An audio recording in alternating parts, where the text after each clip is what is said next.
3월 27일 목요일 누가복음 16장 1절로 13절 다스리는가 다스림 받는가입니다.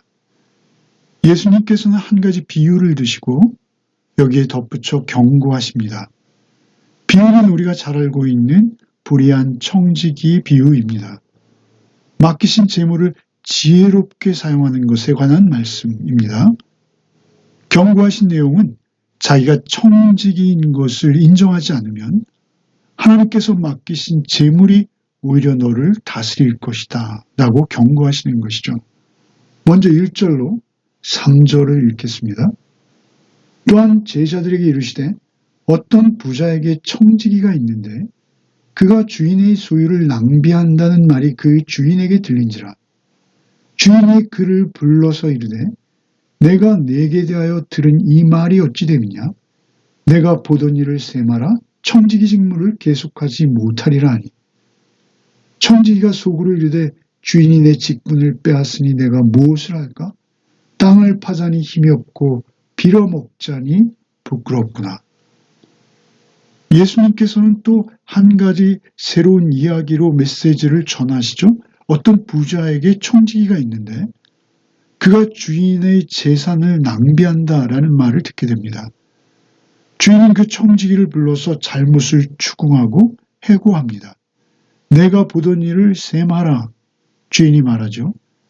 셈하라라는 것은 장부를 정리하라는 것이요. 직역하면 회계보고하라는 것입니다. 정확히 계산해서 모든 사물을 정산하여 넘겨달라는 뜻이죠.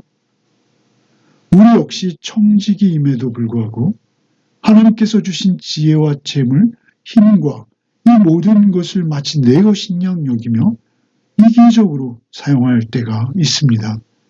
하지만 하나님 앞에서 반드시 계산할 날이 있다는 것을 우리가 기억하는 것이 지혜입니다. 하나님 앞에서 모든 재물을 겸손하고 정직하고 또 바른 자세로 사용하는 것이 중요한 것이죠. 이제 청지기는 생각하기를 자신이 해고되면 살아갈 일이 너무도 막막하기만 했습니다. 땅을 파는 노동을 하기에는 육체적으로 감당할 수 없는 처지였고 구걸하는 삶을 살기에는 너무도 창피하고 부끄러워서 도저히 할 수 없는 것이죠. 그래서 묘수를 떠올립니다. 4절에서 7절입니다. 읽겠습니다. 내가 할 일을 알았도다.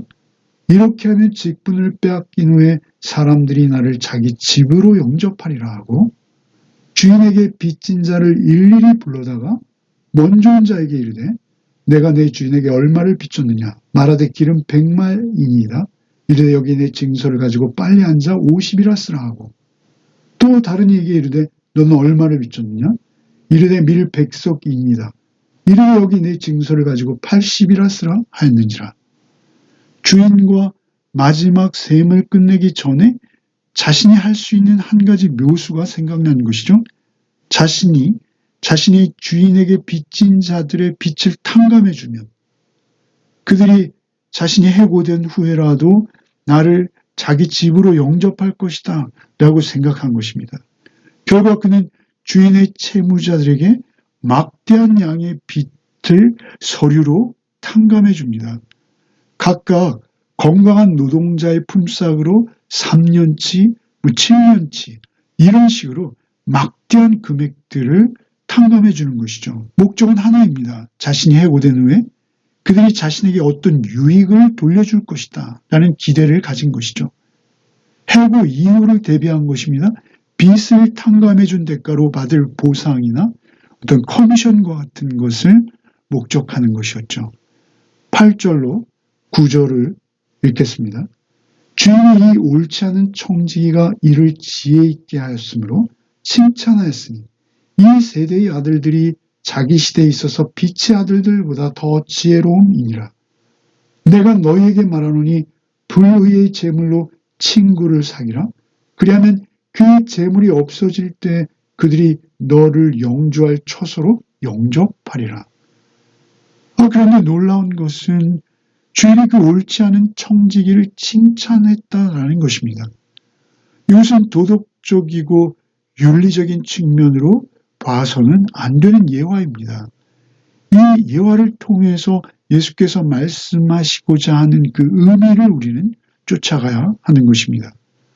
예수께서 그를 지혜롭게 행했다라고 하십니다. 이 세대의 아들들, 곧 세상 사람들이 빛의 아들, 곧 하나님의 자녀들보다 더 지혜롭다고 칭찬하시는 것이죠. 이것은 세상 사람들을 진심으로 칭찬하시는 것은 아닙니다. 그들이 불의한 재물로 친구를 사귀듯이 그렇게 지혜롭게 행하라는 의미로 이 말씀을 차용하신 것이죠. 그러니 빛의 아들, 곧 하나님의 자녀들도 불의의 재물로 친구를 사귀라라고 강조하고 권유하시는 표현입니다.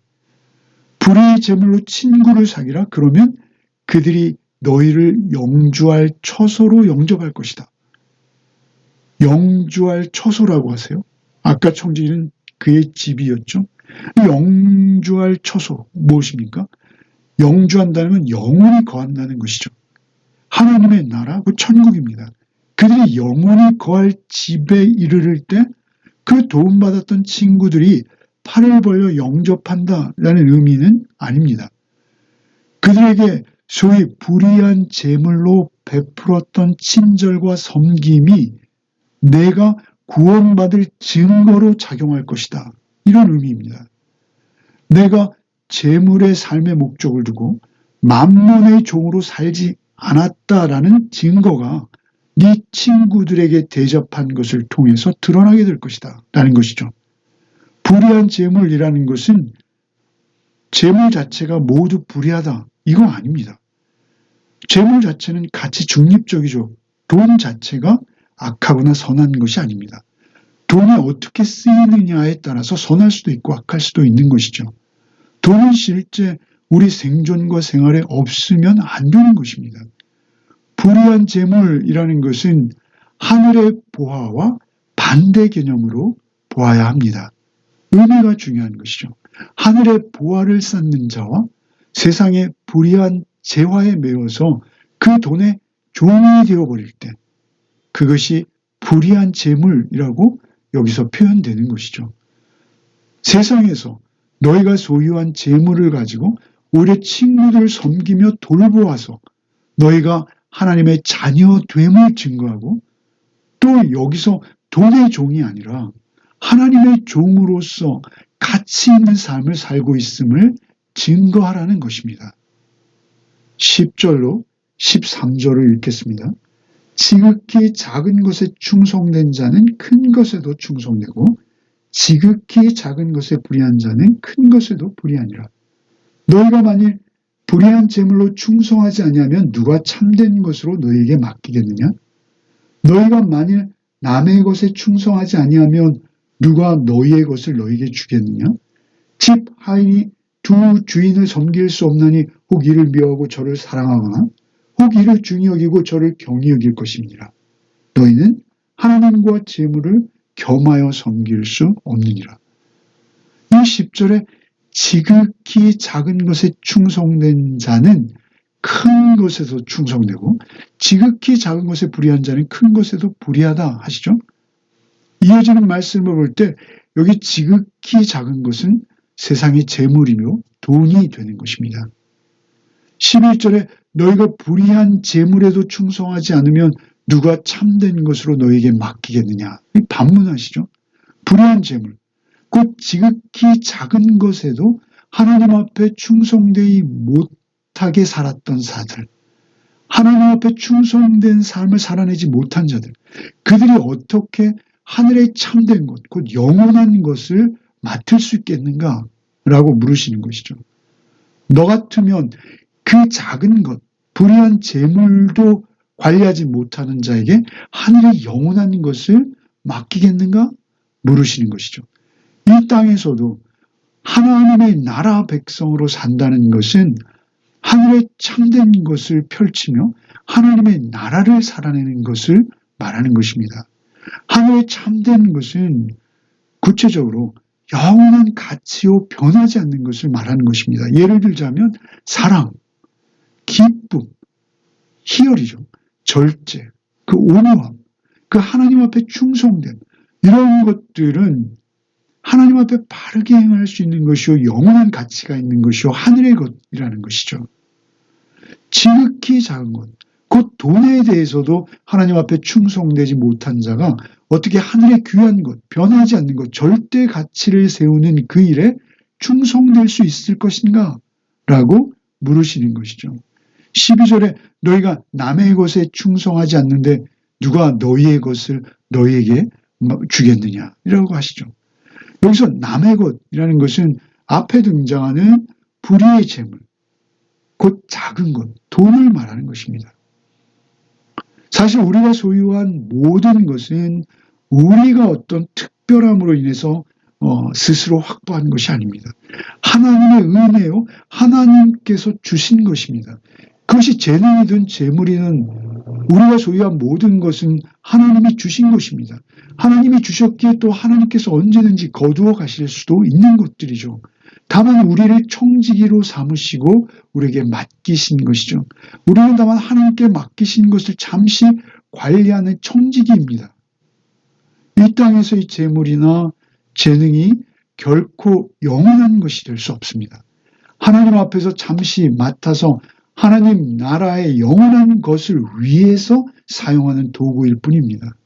13절에 한 사람의 하인이 두 주인을 섬길 수 없듯이 너희가 하나님과 만몬, 곧 돈을 동시에 섬길 수 없다 선언하시는 것이죠.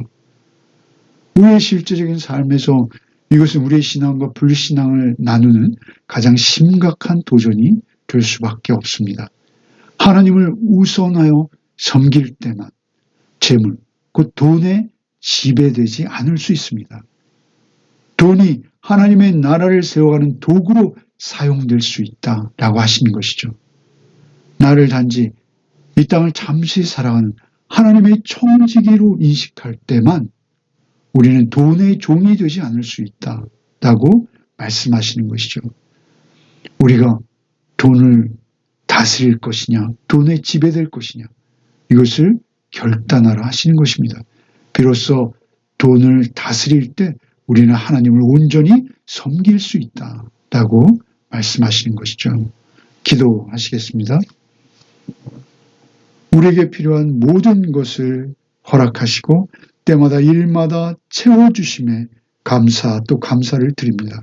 우리가 돈을 다스리는 삶을 살게 하시고 돈이 우리를 다스리지 못하도록 도와주시옵소서. 우리의 재물을 하나님 나라를 위해 지혜롭게 사용하게 하시고 맡겨주신 것을 성실하게 관리하는 참된 청지기로 살아가게 하여 주시옵소서. 오직 하나님만이 우리의 주인 되심을 고백하며 세상의 재물에 흔들리지 않는 믿음을 허락하여 주시옵소서. 예수 그리스도의 이름으로 기도드리옵나이다. 아멘.